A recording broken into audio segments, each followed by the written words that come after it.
In our last session, we were discussing what ethics is and the interactions between ethics in different cultures or between people, so that idea of relativism, as well as the relationship between individuals and the organisation and how that can affect ethical actions. In this particular series, what we're going to be looking at are specific ways of determining whether an act is ethical or not. We're going to be coming across some different theories in ethics or different methods of determining whether something is good or bad or ethical or unethical. So why don't we provide a bit of an outline of what we're going to try to do over the next 3 or 4 vodcasts for this session.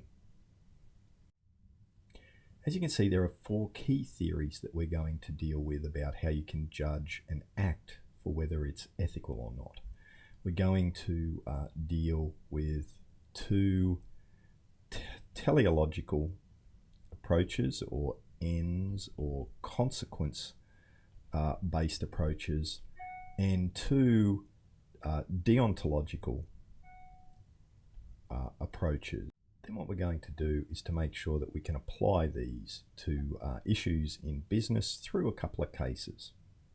In terms of the course, we deal with 3 different approaches to thinking about ethics.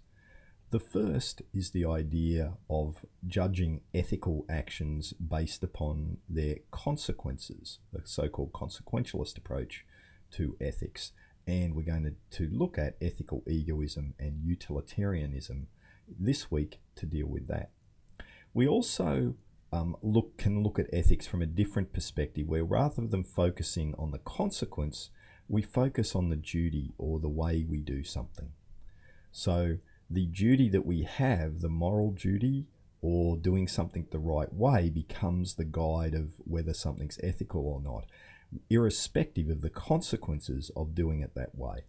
To do that, we'll deal with the very famous example of Kantian ethics, and we'll also have a look at the idea of moral rights, which is another deontological approach. By the way, a consequentialist approach is sometimes called a teleological focus because it focuses on the ends or the consequences.